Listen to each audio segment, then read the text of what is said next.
Welcome to Talking Heads on USA Global TV, starring the one and only wonderful Dr. Jacalyn. It's a prestigious place where world-class influencers and experts meet, and where you'll find the most trusted advisors and coaches for all things in life and business. Visit usaglobaltv.com to sign up for our newsletter, get the value you need, and be first in line to learn about events and giveaways and other valuable content. Connect with us. Email Dr. Jacalyn at usaglobaltv.com to talk about how you can become part of USA Global TV. That's USA Global TV, where the doctor is always in. Hello, everyone. Happy holidays and season's greetings. I'm Dr. Jacalyn Kerbeck, and you are watching USA Global TV. Hello to our friends listening on Business Talk Radio out of New York. It's a pleasure to have all of you here today. Our show is fashion, fitness, travel, and leisure, and it's quite a historic event today. I'm not going to spoil the surprise, but we have an incredible duo here with us today. Let's bring out the beautiful, lovely Diann Floyd Boehm, my co-host and friend. Welcome. Well, hi, how are you? It's great to be here. Fantastic. Thanks. How are you doing? Very well. I mean, it's a blessing in our home because by tomorrow, all three of my young adults will be here. Oh, that's so fantastic. And as I said when backstage, you look so calm, so peaceful. How can I not? My girls are doing all the hard work. That's so nice. And when was the last time you were all together? Oh my goodness. It was at Rachel's home for Christmas, I believe. Rachel will have to clarify that. Was that a year ago? It was at least 3 years, I think. Oh my gosh. Wow. So this is really a special time. Yeah, absolutely. And we're back in our family home where they grew up. So even better. I love it. Yeah. Well, I'm excited for our guest today, someone that you know very well, and someone I've had the pleasure of interviewing. I want to say 3 times, but I'm going to have her clarify that. Before we bring Rachel out, Diann, you've done so much this past year. It's incredible. It would take people a lifetime to accomplish what you've done in 1 year. So I want to just play your wonderful clip, and let's take a look at a song of peace, and then you'll give us a little information about it and the other things that you've been doing. Okay? Sure. Thank you. Thank you. Kapayapaan, kapayapaan, kapayapaan. Diann Floyd Boehm's A Song of Peace tells the story of a young lad named Tommy whose fervent wish for peace on earth touches the hearts of his friends and family, spreads to his community, and eventually unites the whole world around making his dream of peace a reality for everyone. Sit down with the children in your life and share Tommy's amazing story of love and hope. Sing your own song of peace and invite the children to join you. Tommy's tale is more than just a story. It's a movement, and everyone's warmly welcome to take part. Kapayapaan, kapayapaan, kapayapaan, kapayapaan.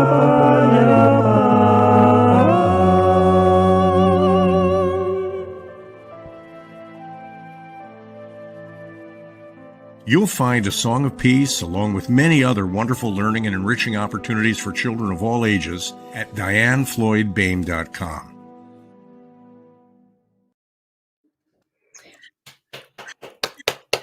My heart every time I see that. I'm really grateful to all my friends around the world who sent something in to put that commercial together. Tell us a little bit more about why you wrote this and what it means to you. So here's the book in. I finally got it in. This is the soft copy. The hard copy's on the way, and the art is incredible. The reason I wrote this is because the state of the world, we just really need people to calm down, take a deep breath, and work together. And the inspiration came to me because my son, when he was a little boy visiting Santa asked him what he wanted, and all of us were just so amazed. I mean, I was ready to hear a car, the typical things, and he was just like, I want peace on earth. And I was just like, oh, that's how I'm going to write my book. I'm going to write it about a little boy. So that's how it came. And the commercial's right. So after Christmas, Dr. Jacalyn, you and I'll get together, and everybody, we're going to put together a movement so everyone can send in them saying peace over and over. We'll be sharing with you exactly how we'll be doing that. So a song of peace, and let's hope 2022 brings as close to peace on earth that we can get, even if it's just for a day. I commend you on that, Diann. I really believe that we just need to listen to each other, calm down, stop judging, and just give people safe space to share. So thank you so much for writing that. Tell us about some of the other accomplishments that you've had this year. Well, I'll try not to take up too much time so we can get on to our amazing guest. But I feel so blessed. It took me a long time to become published. And everyone always said, once you're published, you'll be amazed. The books will just start flowing. And so I just kept writing and kept believing eventually it would happen. And it did. And so this year, I was lucky enough with Texas Sister Press as one of my publishers, and I have 2 publishers now, and the other is OC Publishing out of Canada. And so I made it into 'Tis the Season. This is for adults. And my short story that is for adults is all about King's first Christmas, and it's about a little dog that nobody wanted, but King discovers what Christmas is all about and who the true King is, and so that's really special. And then I was on Amazon for this, and it became part of the Amazon hot list in the fall, and it's based on my grandmother Ruby. It's a historical fiction for young adults, and I'm so proud of it, and I'm getting really great feedback, and it continues to do well. And so how exciting is that? I have 3 books out, and I'm doing some amazing things with you, Dr. Jacalyn, that you're going to be sharing with everybody. So, I mean, what a great year, co-hosting 2 shows, being mentored by you. I mean, what a blessing. I'm just speechless when I think about the fact that you're also a wife and a mother, and you help so many people. You're the queen of networking, and yet look at all you've accomplished, Diann. It's really tremendous. Thank you so much. And I could go on about you as well, but let's do. I'll let you introduce our guest. So our guest today is a bright shining star, an incredible woman who has accomplished so much, not just with her career and her education and her coaching and her writing and she's physically an Adonis, a dynamo. It's amazing the strength that she has physically, emotionally, mentally, spiritually. And Rachel Boehm is someone that I really admire and appreciate. And of course, she is the daughter of the lovely Diann Floyd Boehm. And we're going to bring Rachel out, and we're going to just hear about all the wonderful things that she's been doing since I saw her last. Welcome to the program, Rachel. Thank you so much, Dr. Jacalyn and Mom. I really appreciate you having me. It's our pleasure to have you. And I just want to share with the audience that this has never happened before, right, on this platform. Right. So how are you both feeling about doing the show together? Diann? Oh. Well, I'm pretty sure that you asked me a question, but as I was sitting in the chat, for some reason, the sound is a little off. And so I'm really catching maybe every other word. So I apologize to the viewers and Dr. Jacalyn. For some reason, it's a little hard to understand. Mom, maybe you can yell really loud since I'm downstairs. Hopefully that helped. I put on the my audio, so maybe it won't interfere with downstairs. So I am very excited to have Rachel on our show, not because she's our daughter, but because everything she's accomplished.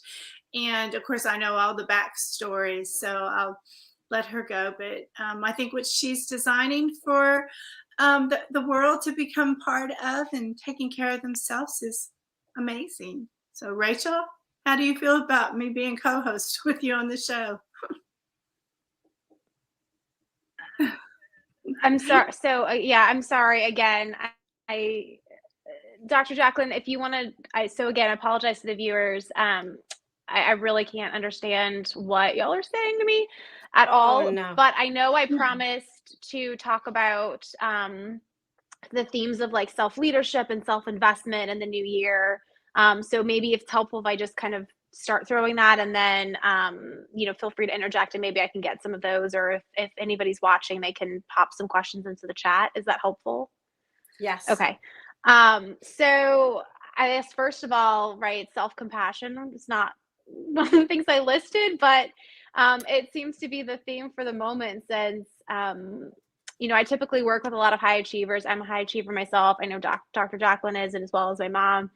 And moments like this, you're kind of also in the back of your brain going, but it is supposed to be perfect and we tested everything. And so we'll just, running with what's live right now, having the ability to practice self-compassion and let go of that perfection is really critical. It can be a contributor to burnout. So even though right now, probably all three of us are like, oh, we want to deliver the best show ever. Things happen, and you roll with it, and it's learning how to roll with it that teaches you what you're really capable of, and reminds you that of one of the pillars of self-compassion, that is the common humanity. And so every single person watching and every single one of us has experienced moments where things haven't gone according to plan and we're not able to deliver what we feel is our best, but that's what makes us human and actually relatable. So just to start with that, that's something that people can work on in the new year, particularly, again, high achievers and leaders. Some of the other things, I mentioned to Dr. Jacalyn and to a few of kind of my fellow mastermind group members that, so much of what I do is under the guise of self-leadership, of self-investment. And I really feel like 2022 could be the year of self-investment for people. And I've started using that phrase rather than self-care, not to take away the use of the word self-care, but as a reframing for some people.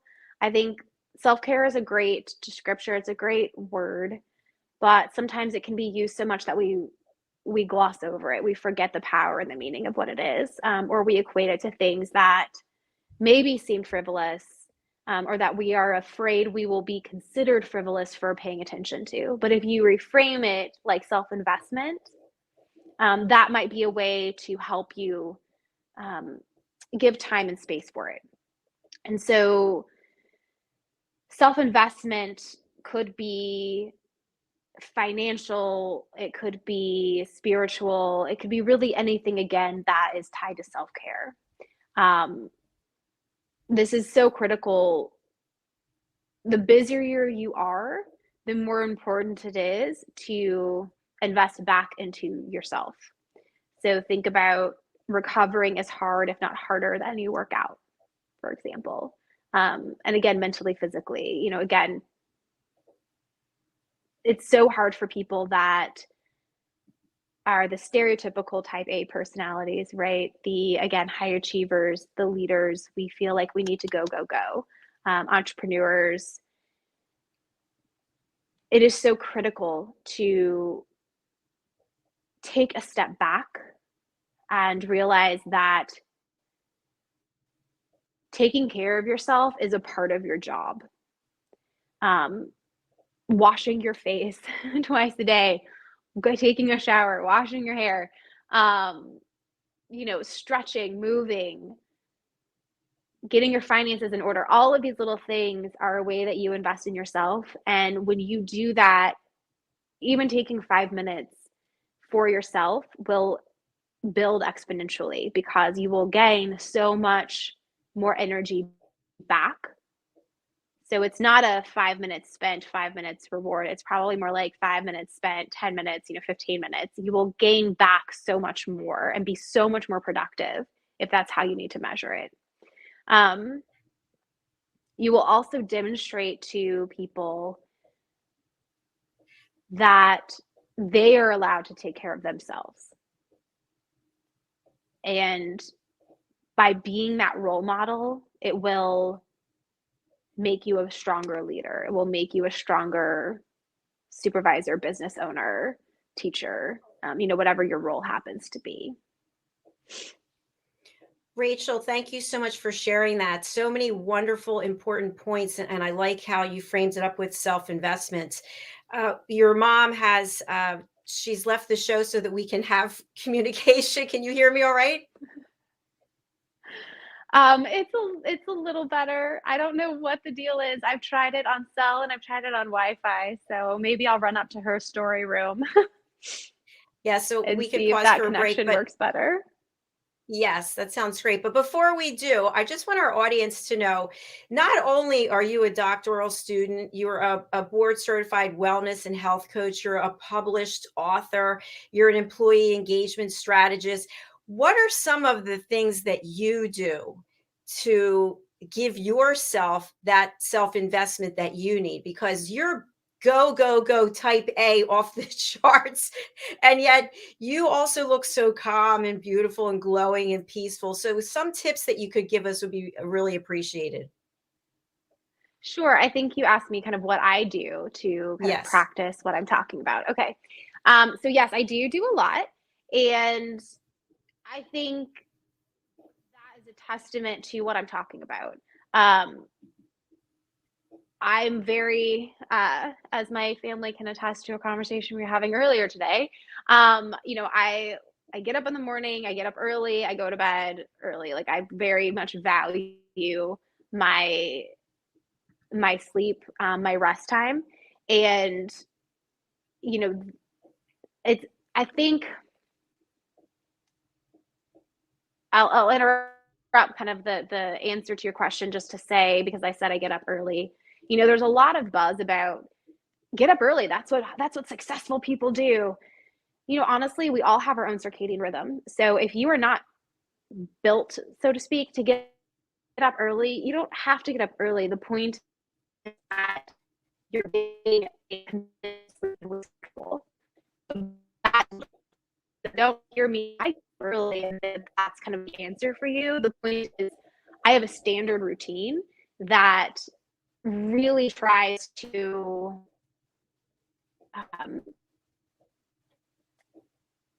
save, that's not the word I'm looking for, value, protect, again, that sleep time, that rest time. What is for you? You're going to do 7 to 9 hours, people, adults. So just figure that out based on how early you need to get up. So, I get up early. I typically work out right away.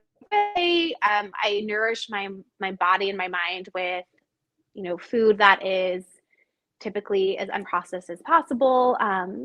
And Wow, I was listening intently and Rachel disappeared.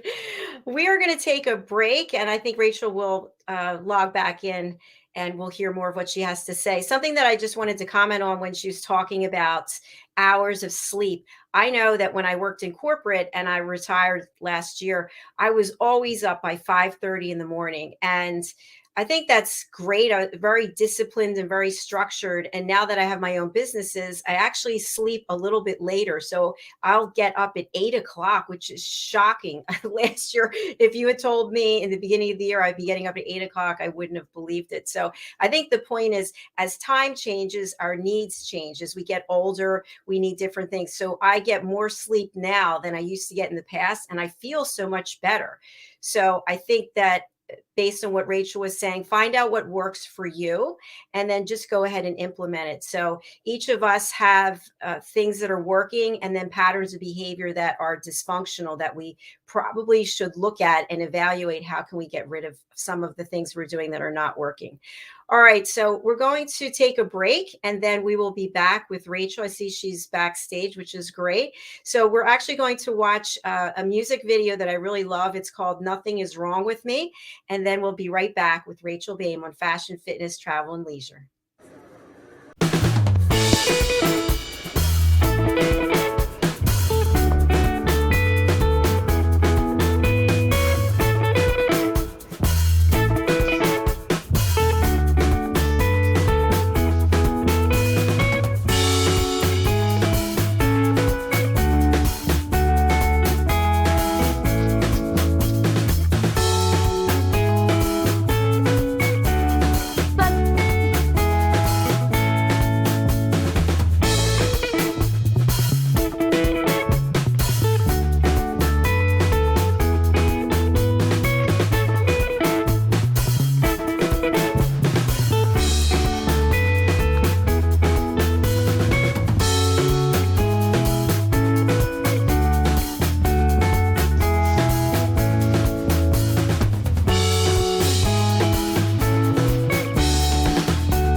ourselves grace as part of self-investment? Yeah. So, I mean, I think again, earlier I was talking about self-compassion. It really, everything comes down to making that decision. So just whether you're listening live or you're listening later, like right now, just decide. It's not, I mean, that's not the end of the road, but the first step has to be decide now that you're going to be nicer to yourself. Because again, everything comes from that decision. So then when you start to hear yourself beating yourself up, and it's going to take time to notice, you're not going to notice right away. But when you do notice, challenge those thoughts. So you're going to decide now to make the change. And then as you catch yourself in the old behavior, the behavior that you don't want to do, which is that negative self-talk, that beating yourself up, I should be, I'm not good enough, that was terrible. You will catch yourself, and then you will redirect, reframe, challenge it. Some of the questions that you can ask that I've had to overcome this too. And in many ways, there's still limiting beliefs that I have that I'm working with my own coach on, right? To overcome as I keep trying to level up. And so you pause. And this is why practicing mindfulness is so helpful, because it trains you to make that pause. So you hear yourself saying these things to yourself or about yourself, and you pause and say, okay, wait a minute. Would I say that to a friend? How true is that really? What's another way I can look at this? Am I really the only person that's ever, done X, Y, and Z or had this mess up happen? Those and similar questions like that. What is the worst that can really happen, right? Those can really be helpful. And then to walk yourself back, and then to change those thoughts that you're having about yourself. And then the more you practice this, the easier it will be, and the less likely you are to engage in those thoughts. So it's just, it's like anything. If you've ever worked out, right, you have to practice the skill before you can perform it. Singing, you have to practice the song before you can perform it. So with changing these thoughts, by giving yourself grace, it's just another skill. It's not a trait. It's not something you were born with. It is a skill that you can learn and master, but you just have to be willing to decide to start doing it, and then to start and fumble your way to mastery. Thank you, Rachel. That was really helpful. And I'm wondering, because I'm someone who, I hate to say it, but I beat myself up a lot because I have very high expectations for myself. And last week, it was sort of the week of no. I heard no so much. No, can you do this? No, this is not happening. I'm not. And it started to really get to me. And I started feeling down. And I became very aware of it. And I decided to look at it from a different perspective. And the perspective that I looked at it from was, well, maybe these are no's because there's a big yes waiting for me on the other side. A question I would love for you to address for us is the difference between giving yourself grace and giving up. Oh, yeah. I just want to say something on the rejection piece. Just, I'm just going to say I was rejected a lot last week, personally and professionally, and I tend to keep most of my media positive, but I think there's a way to share that we all have that rejection in a way that is a positive message. So I was thinking about this, and I so appreciate you sharing that, Dr. Jacalyn, because I don't think that, at least I talk about that enough.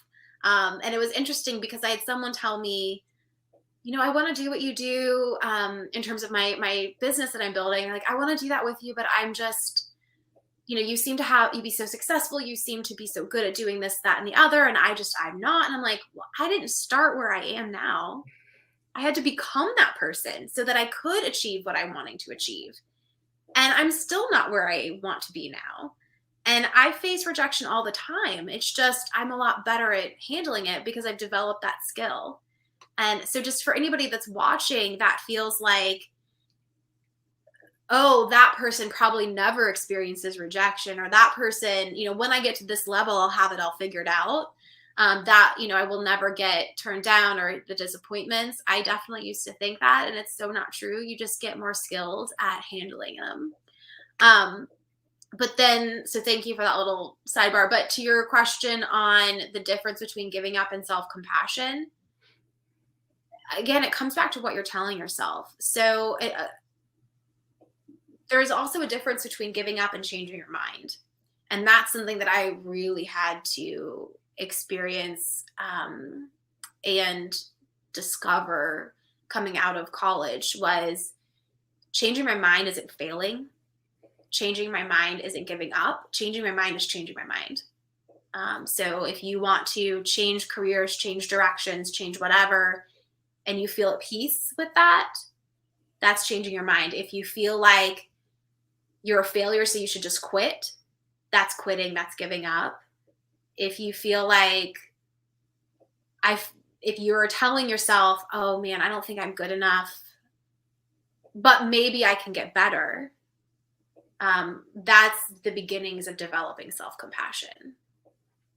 And so hopefully I'm answering by way of those examples, because I think that's probably going to be more helpful, is what you might hear yourself saying to yourself. So if you're being hypercritical, and then that's the reason why you feel like you need to change paths or quit, that's again that beating yourself up, failure mindset. If you are changing your mind because you're at peace with where you're at, but you feel called to do something different, that is that redirection. And if you feel like you aren't where you want to be and you're kind of beating yourself up about it, but you're able to then pull yourself out and say, actually, but you know what? Who is perfect, right? Babe Ruth struck out how many times, right? Everybody fails on their way to great success. And then so you can just turn off the negative mindset and try again. And that's going to be the example of self-compassion. Brilliant. I love it. We have a comment from your mom. I like that we can fumble and pick up and keep going. Yes, we obviously just witnessed that, and we're going strong. Thanks, Diann. Yeah. Rachel, something I want to share is when you were talking about having the ability and the right to change your mind. I think that's so important. I pursued an opportunity, and the opportunity has been given to me, and it's something that I'm supposed to start very soon. I can't say what it is at the moment.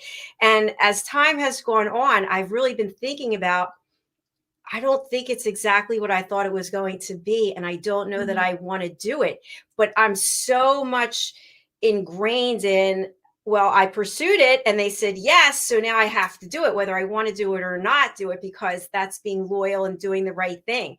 But then I also think maybe doing the right thing is not doing it because I don't know that I'm going to be passionate about it, because I've seen it from a different perspective, if that makes any sense.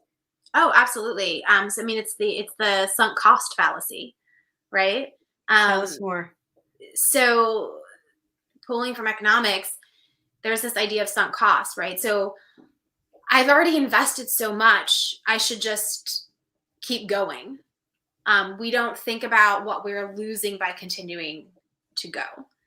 So for example, the first one that comes to mind is somewhat hypothetical, right? So I'm in a doctoral program, and, everybody's been so supportive, and everybody's like, I know you'll finish. I know you'll finish. I know you'll do it.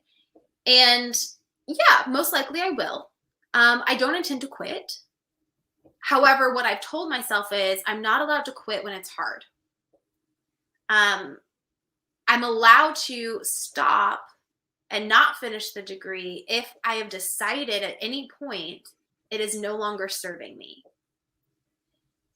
And in that moment, you might think, or I might think, oh, I should just finish it because I've already paid so much. I've already spent so much. But I will lose more, maybe more energy, more money, more time, whatever, if I continue to go and it's no longer serving me. So we have this idea of like, I don't want to lose what I've already invested. But you're going to lose more by continuing to do it. Right. So that's kind of an example of sunk costs. Or, you could say I put a deposit down on a vacation, but now I'm not sure if I should go, but I've already spent the deposit, so I should still go.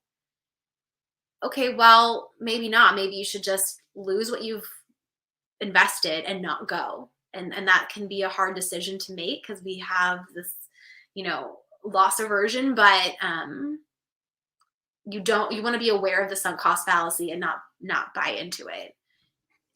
Then in terms of oh, sorry, go ahead. No, I love the transparency that you just shared that with us. That's a huge decision to have to make. And I understand because I was there. In the doctoral program, I thought, oh my gosh, I don't know if I can keep doing this, working full time and then going to school at night and online. And it's a huge commitment and all the things that you sacrifice in order to be able to do that. And so that's a big decision to have to make. So yeah, that's a lot. I was somewhere in here because my mom is, of course, the best mom ever, is a copy of my book. I saw I was gonna hold it up. I don't see it now. But we can go to a break but you can get it. Yeah, I was just gonna say I have a whole memoir because I fell into the sunk cost fallacy. So if you want to learn from my mistakes, that's one way to do it.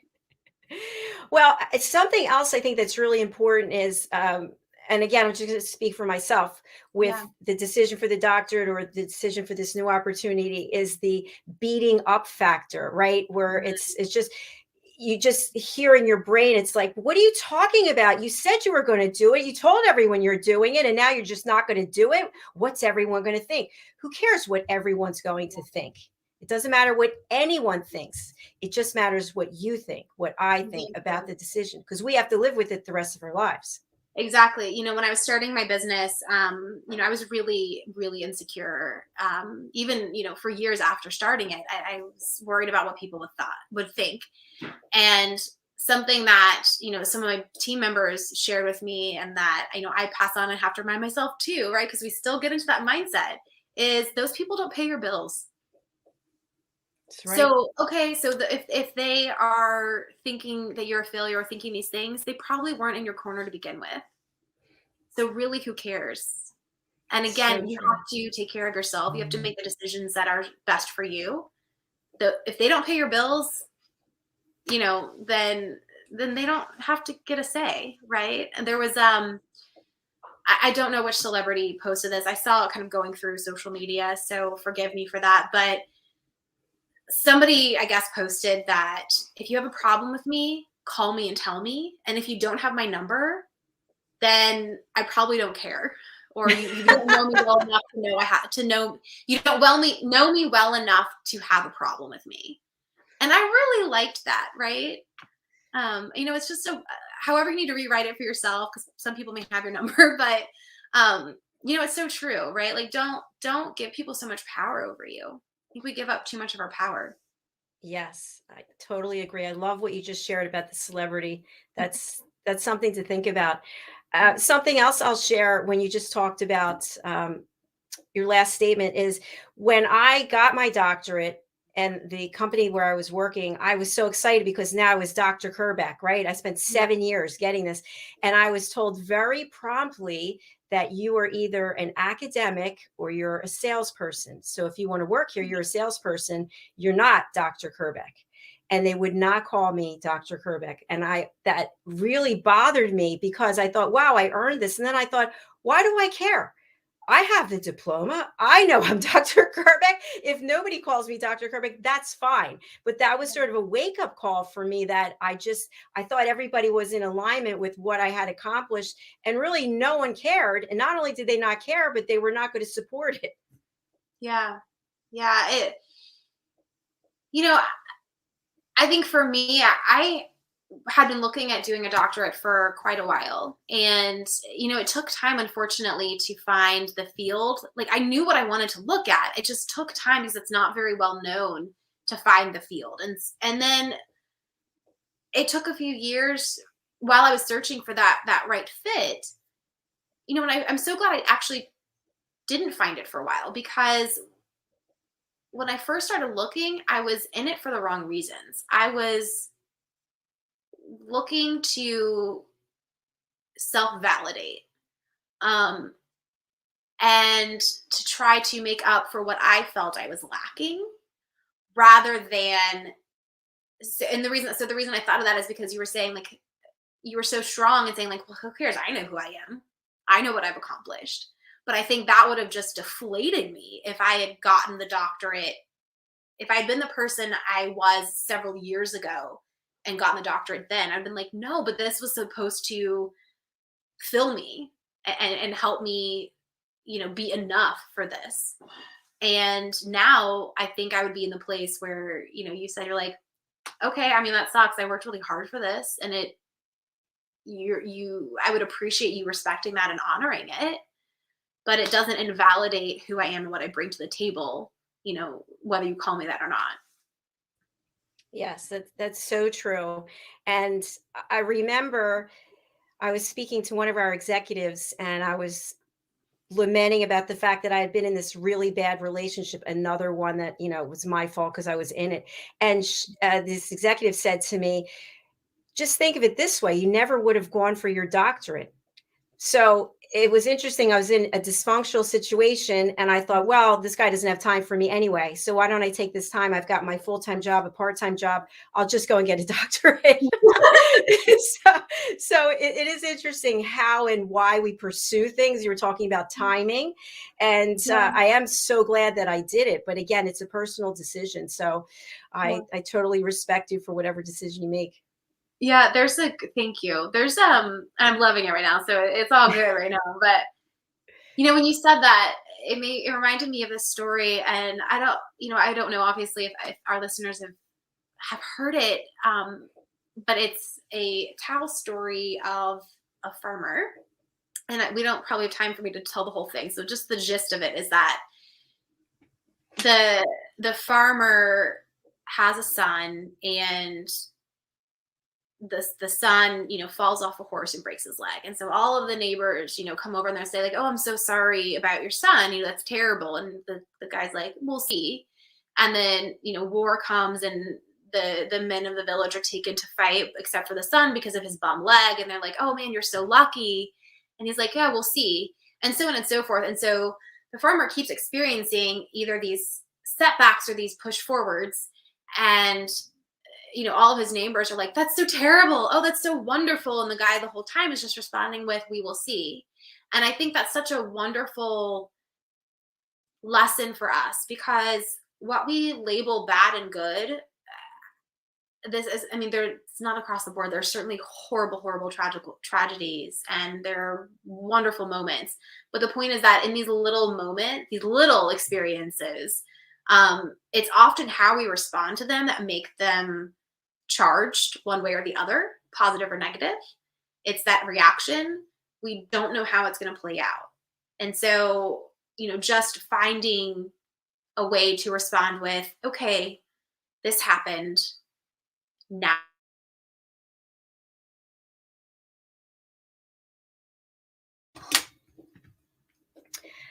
Hello, everyone. We've got some technical problems, it looks like. So she's back. Yeah, you were gone for a second. Sorry, I don't know. Again, I don't know what's going on. The hill country hates me. Hopefully you heard the end of it. The point of the story is, I think you could also say it this way. So if anybody's ever done improv, there's a rule of improv called yes and. And I've been working with my coach on reminding me of that from my old acting days of, the affirmation that I'm using is every day I'm getting better and better at living by the law of yes and. So the idea is, when you're in improv, you never say no. You don't want to leave your partner out to hang. And so whatever they bring you, you say, okay, yes, like you agree with it, and then you move forward, you build on it. And there's some really great books. I think Tina Fey has one that talks about this idea of yes and it's brilliant for life, for business, for really any situation. So this happens to you and you say, okay, and now what? Not, oh my God, this is horrible. I can't. No. Just say, okay, it happened. Yes. and what am I going to do about it? I love that perspective. It's not easy to practice, but somebody said to me once that if it's possible to say yes as opposed to no, say yes and figure it out, because it even feels better in your body. Yeah, absolutely. Absolutely. All right, let's give that some consideration. We're going to go to a break, and when we come back, maybe you can read something from your books for us. Oh, sure. I'd be honored. Okay, fantastic. Everybody stay with us. We're going to take a break. We're actually going to hear from somebody we know and love again, and we'll be back after this. Hello, boys and girls, and welcome to Story Garden. Your host, Diann Boehm. I'm so happy to have you here today. Diann Floyd Boehm tells wonderful stories that warm the heart, spark the imagination, and unite people and families across generations. For children, Diann's Harry the Camel connects with all of us who've ever wondered how different our lives might have been if only we'd been born something better, like a wonderful horse instead of an ordinary camel. In the end, we all learn along with Harry that there's nothing better than just being yourself. Diann's Little Girl in the Moon looks down on earthbound children and wonders if they know she's just like them. A story of love, home, and the bond between mother and daughter, its powerful theme that we're each of us different yet all of us the same plants a seed in children that promises to blossom within a loving and trusting grown-up.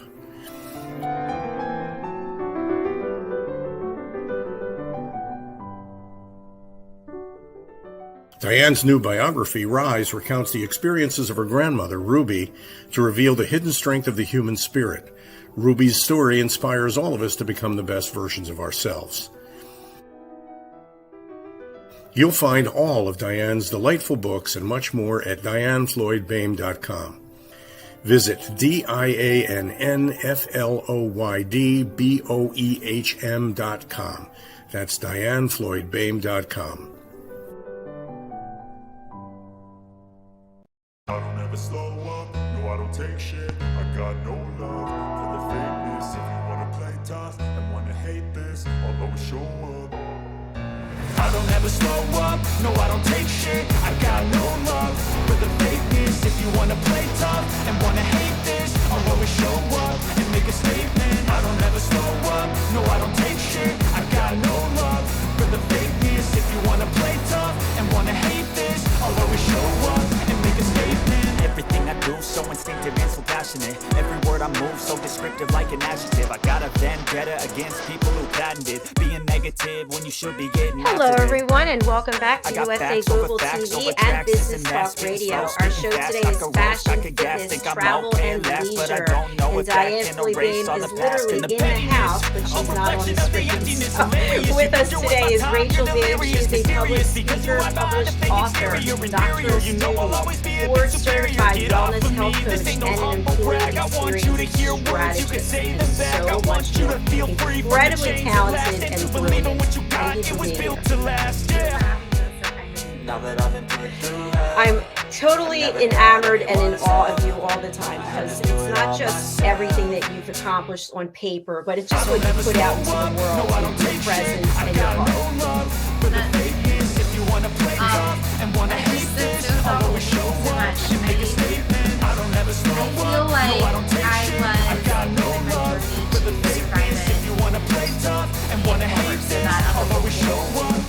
I wouldn't have to go down the same path, or if they were already started on it, they could get off. Well, congratulations. What are you going to read for us today?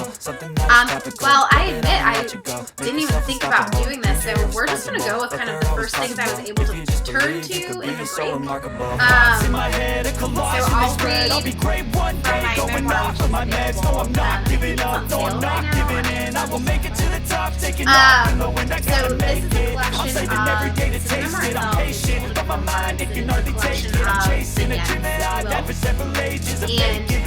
and one of the ones I turned to, Dr. Jacalyn, I don't know if you can relate to this, but it's a memoir, right? So I lived it and survived it, and I kind of wanted to move forward. So I haven't looked at this in a little bit.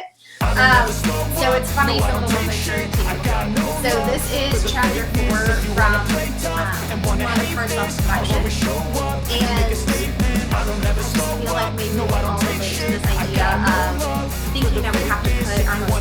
self-fulfilling thing. That's something to not be anything but human. So the title of the chapter is Avoiding Bumps. And hopefully my mom doesn't think I'm actually yelling at her right now. So, Mom, no, do it over. It's the third time I make her redo my hair. I don't even want to go to this stupid non-school dance. The only reason I was invited was because of the new rule. If you have a party that involves more than 10 students, you must invite the entire class. I don't want petty invitations or forced invitations. I'd rather not go where I'm not wanted. You have to go. Maybe it'll be different. Be nice. Maybe if you go up to them and are nice and not standoffish. I am nice, and you are putting bumps in my ponytail. My mom redoes my ponytail, then starts on the inversion piece. Careful not to disturb the finely smooth, slick-looking top. I've had a thing about hair precision ever since Mrs. Betty. I've had a thing about appearance ever since, well, forever it seems. The popular kids already have enough ammo. Why give them any more? I don't need any comments on bumpy ponytails or wrinkled clothes or dog hair from feeding Shadow after I get dressed.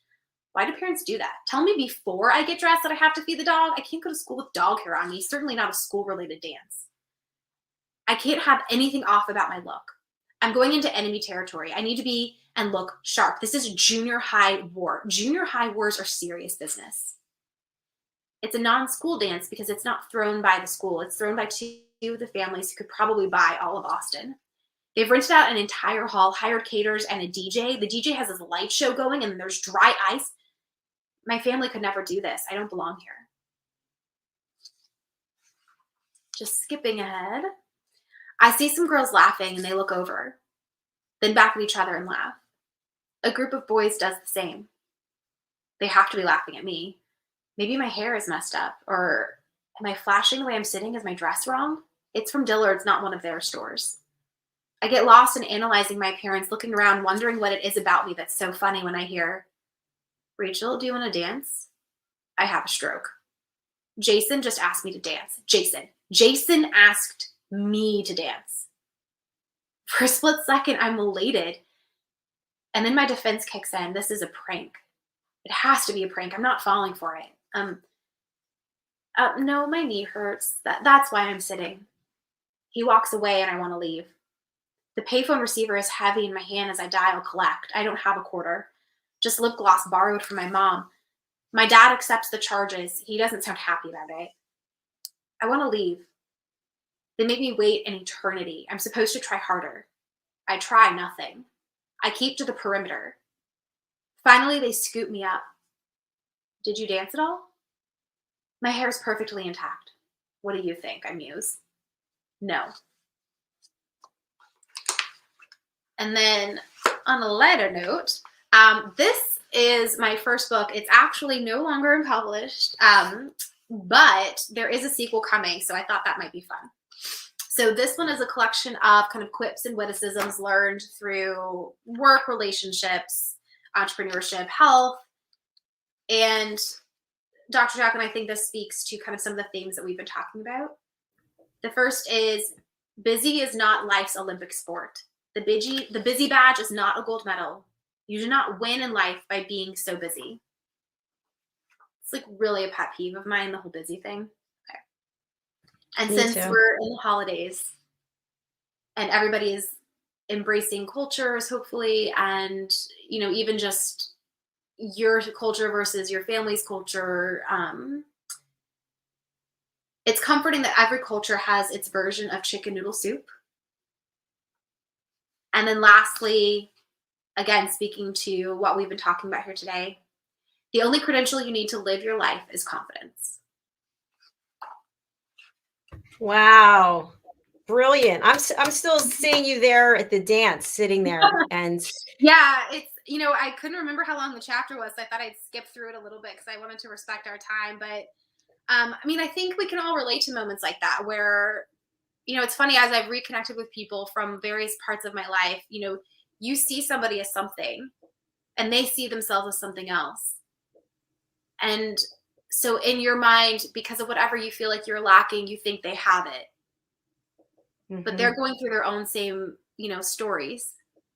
And so you think like, oh, if I just have this, or if I wear these clothes, or if I look this way, then I will be like them. And really they're probably telling themselves similar stories about they need to do X, Y, and Z to feel better about themselves, to be accepted. So just trying to capture universal themes so we can all realize that we're all, again, that self-compassion, that common humanity, going through so much of the same. And if we could just talk about it more, we could find a little more connection and forgiveness. And Rachel, when you look back to when you were that moment when you were asked to dance, would you have changed it today if you could go back?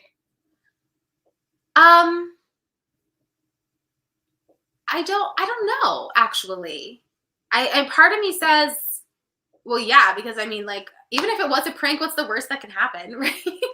But the other part of me is saying, well, no, because all of those little things added up to where I'm at today. And I really believe that if you're happy with where you are, there's no regrets, because you've said yes and, right? You've said, okay, that was my journey, and now what? What am I going to do with it? So I don't know. On one hand, like, one little dance probably wouldn't change the course of my life, but you never know. So maybe I wouldn't.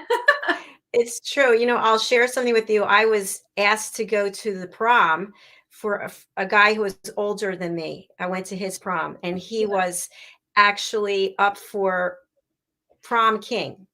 And they selected him as the prom king, and he left me. And my parents had to come. I had to make the phone call so my parents could come and pick me up. He actually left with the queen, and I was there by myself. Oh my God. So I was just thinking, I guess these things happen. And I thought it was a prank, actually. That's what made me think of it. I thought it was actually a joke and he was going to come back and get me. But no, he didn't come back and get me. He just left with her, and my parents had to come pick me up. That's horrible. Yeah, it happens. What are you going to do? So we're here today. We've survived. We've grown. We've learned. And yes, we are strong. We are strong. Oh my gosh, that's terrible.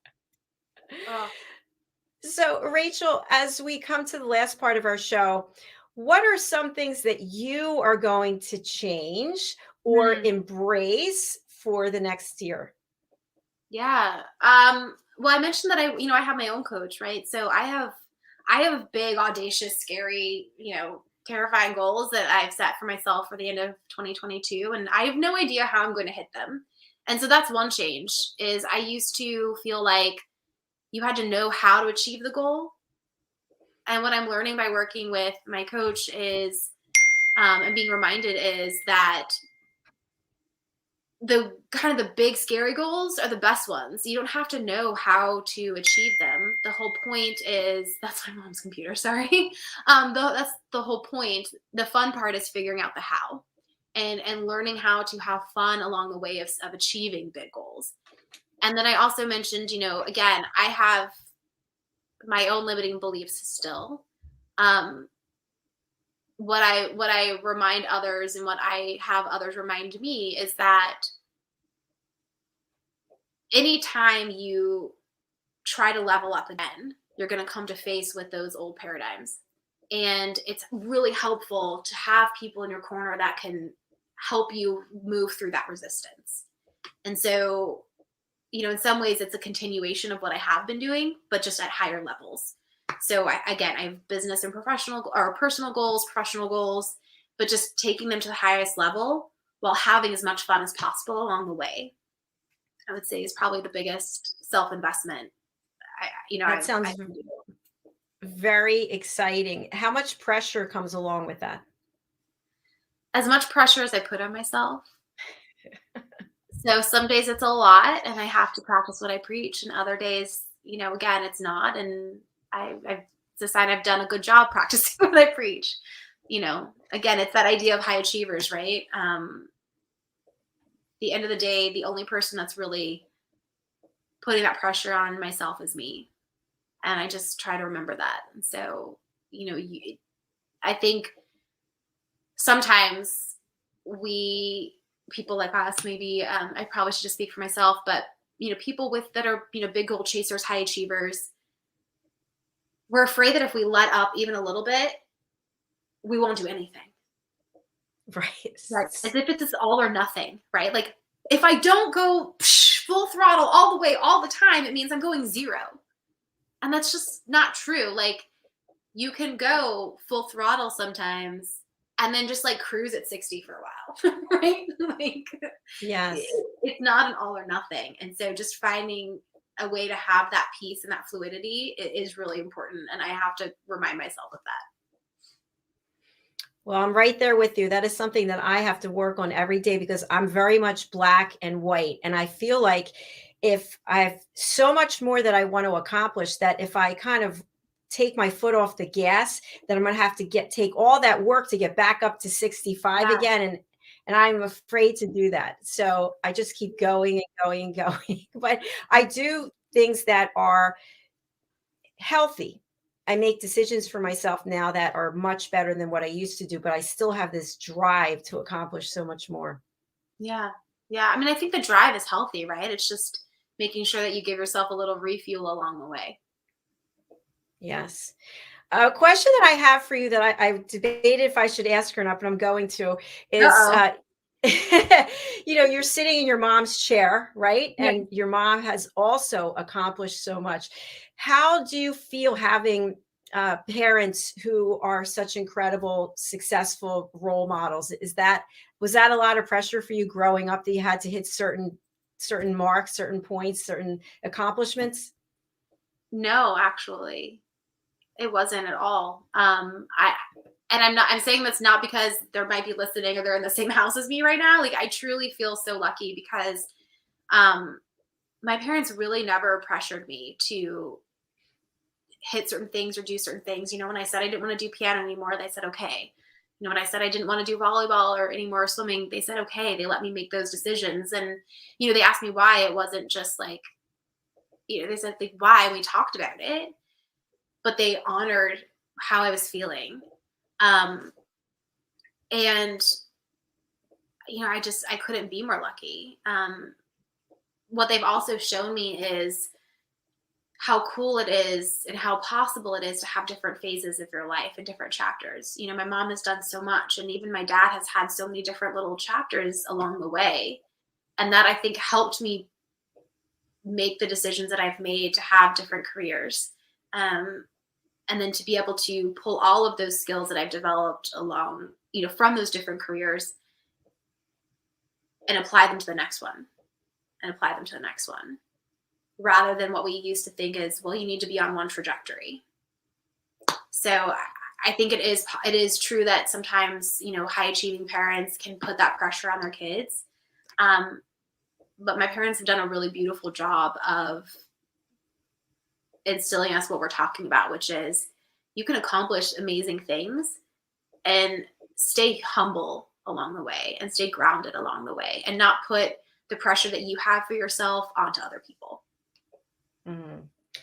I bet there's 2 people in that house who are all teary right now. Maybe. And I love the fact that you used the word humble. That was a word my father always instilled in me. Always be humble.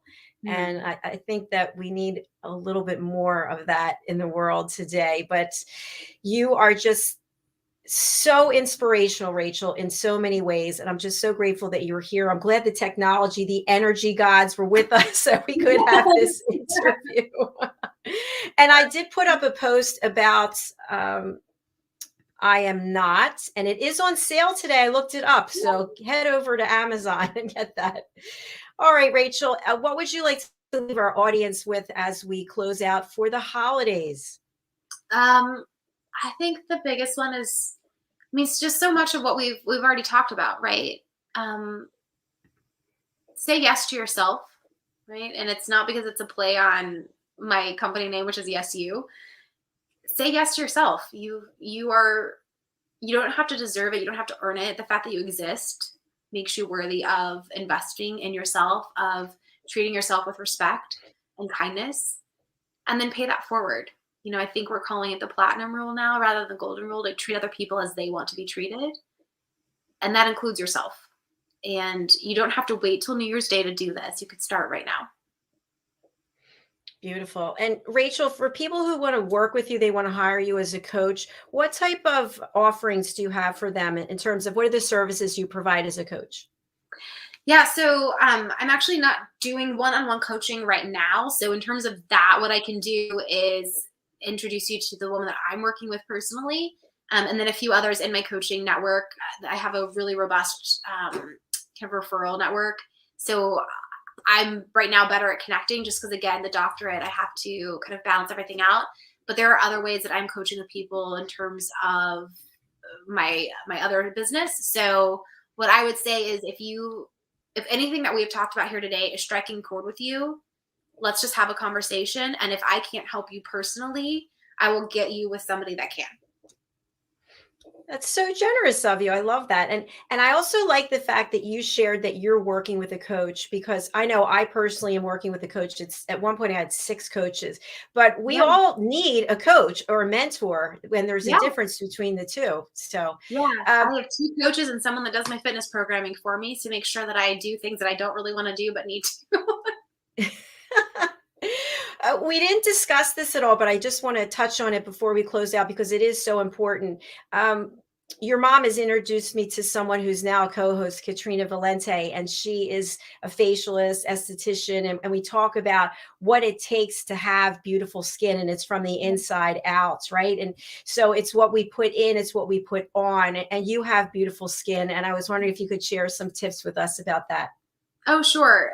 So yes, the business that I'm building is an online franchise with a dermatology-based skincare company, and it is true. I mean, there's a wonderful book. The author's last name is Meltz. That talks about how if it's not also kind of fixed, so to speak, on the inside or thriving and vibrant on the inside, it's not going to be on the outside, and that self-image needs to be married. But 80% of aging of health is lifestyle, and so 20% is genetics, and so you do need to take care of your body, mind, skin.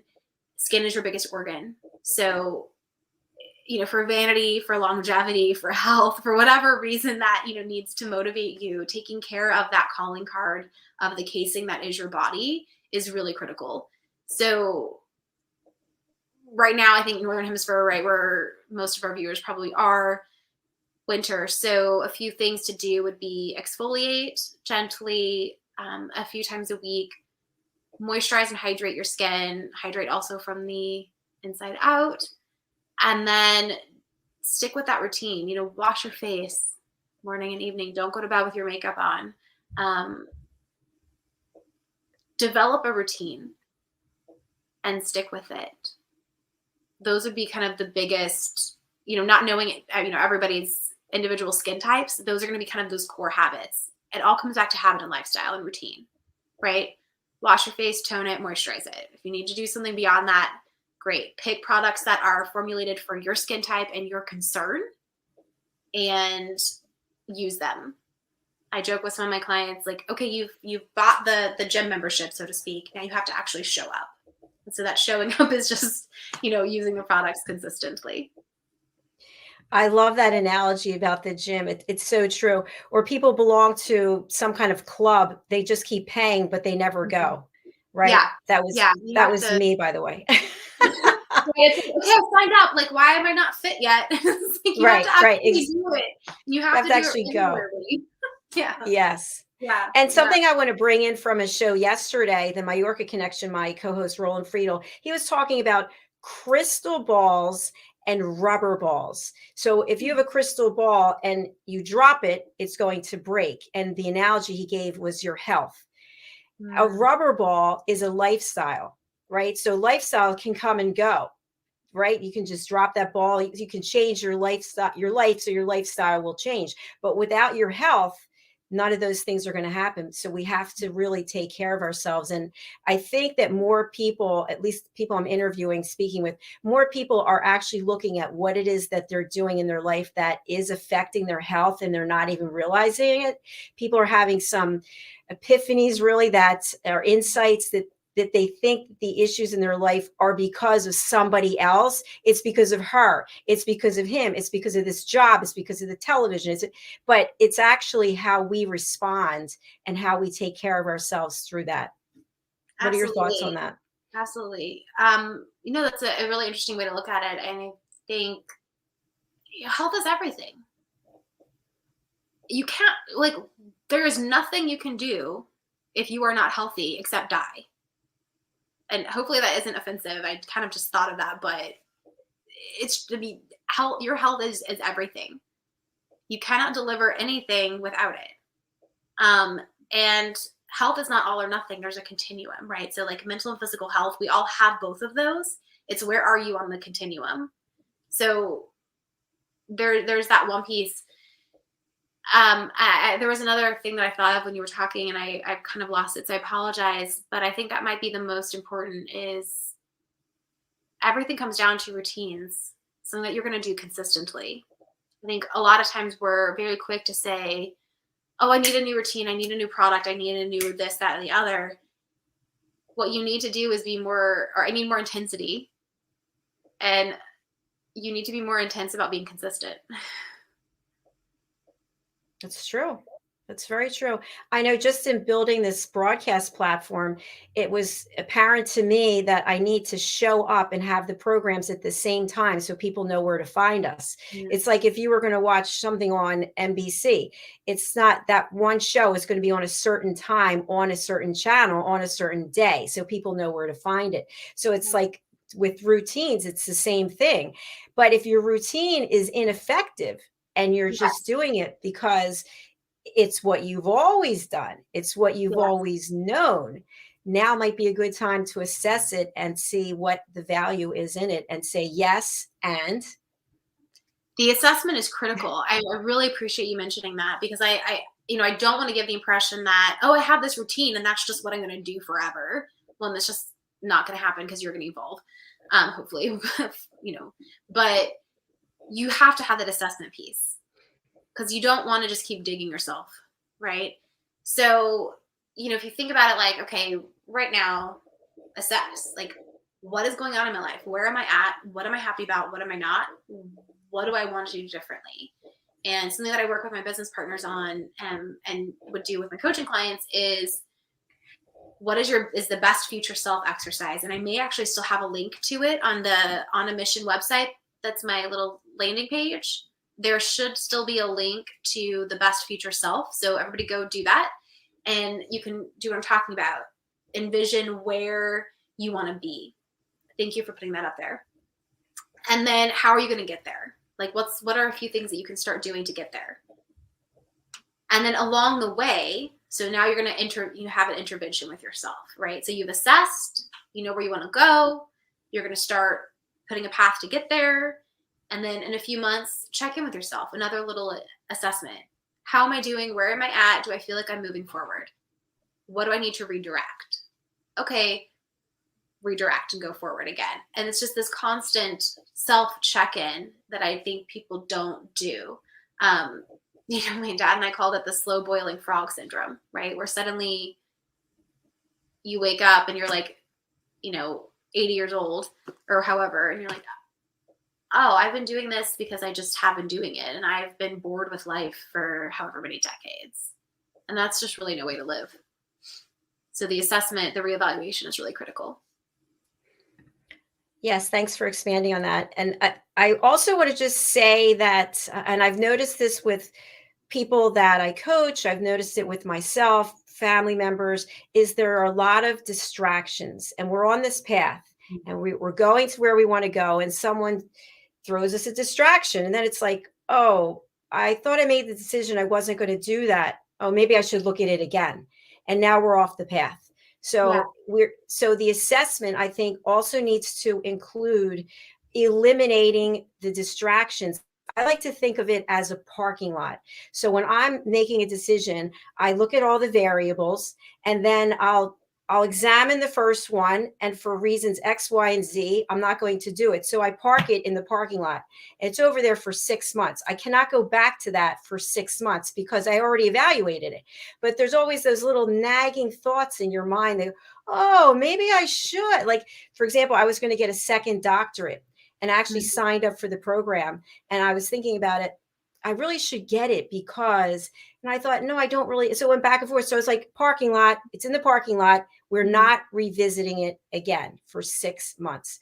What are your thoughts about doing that? No, I mean, I think it's a really wonderful way to approach distractions like you're talking about. It's that idea of like squirrel, right? you just trying to stay on the path.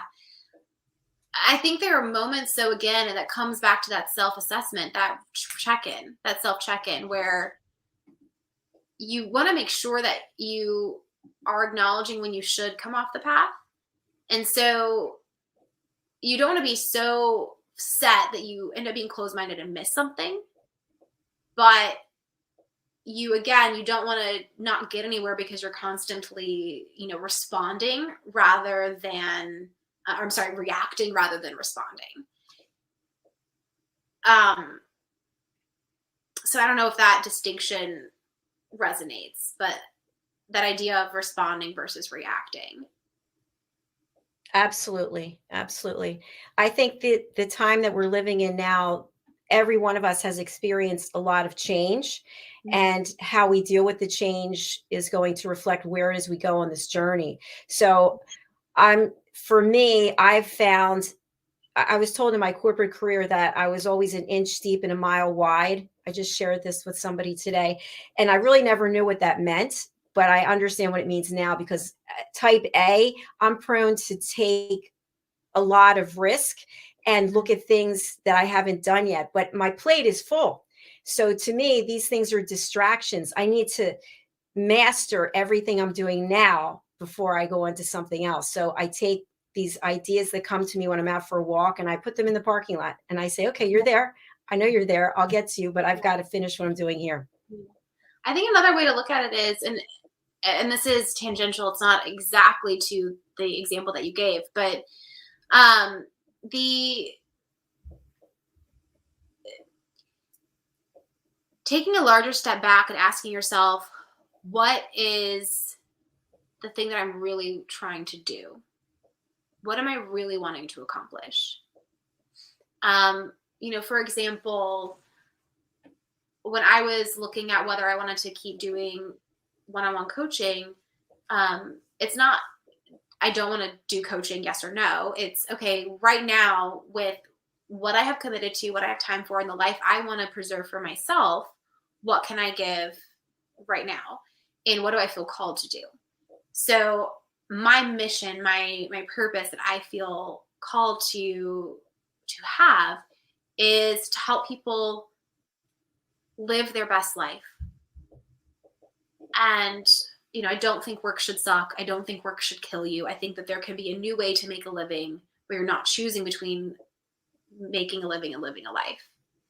And I can do that by going full throttle in my business rather than also taking the distraction right now of trying to build, a stream of one-on-one clients, coaching clients. I may come back to that, but I'm still fulfilling my larger mission by focusing in one direction. Another example of that might be, the idea of having building cars versus building horses. Not you're going to build a horse. I'm trying to think of this exact analogy and it's not coming to me, so bear with me here. But or Blockbuster versus Netflix, right? So we look at these businesses that have, like Kodak, that have, caught up or not caught up, or kept up and not kept up and gone out of business because they didn't revamp their strategies to technology more quickly, because they were stuck on, well, what we do is, and their answer was, well, we deliver, video rentals. We're a video rental company. We're a film company. And instead what they should have said is, we deliver we bring families together through film. And that could have taken Blockbuster from video rentals to a Netflix, to a streaming company. Kodak, we don't process film, we capture your memories, right? So we're not stuck in film as our technology. We are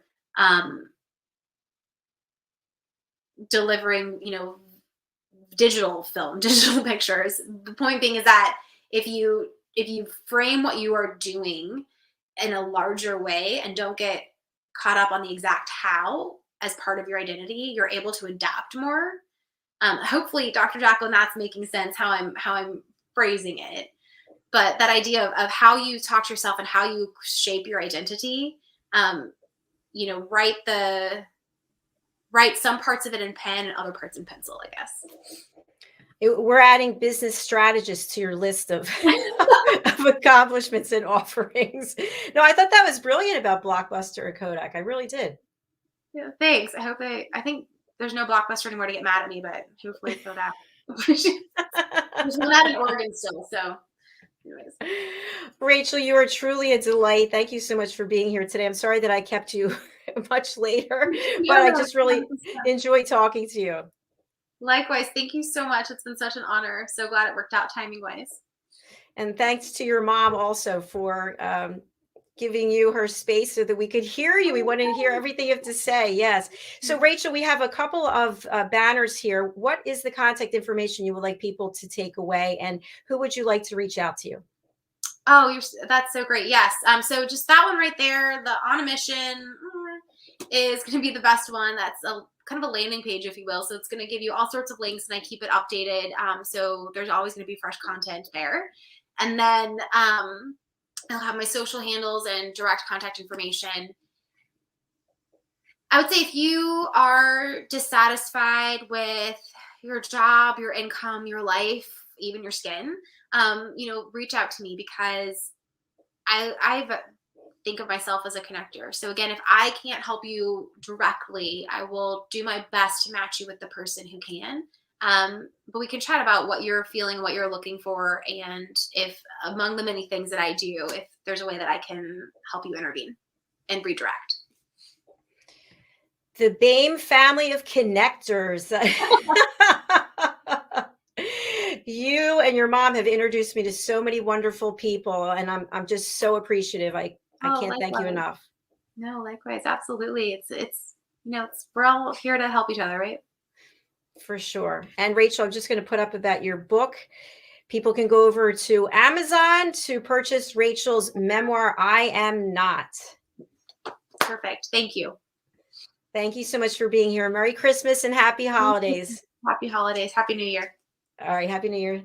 Bye, Diann. Bye, Rachel. She says bye. Wow, what an incredible show filled with so much wonderful and important content. Thank you so much to Rachel and Diann for making that happen today. And thank you to all of you who are watching us on the live or on the replay. I wish you a very Merry Christmas from all of us here at USA Global TV. We will be coming back today for one additional show. Many of my co-hosts are on holiday this week. So our show that we'll be back with is presenting pet psychic Amina. She's going to give us some tips on how to care for your pets, and if you bought a pet as a gift, some insights that she can share with you. So once again, thank you so much for being here. Merry Christmas. I will see you later today. Bye.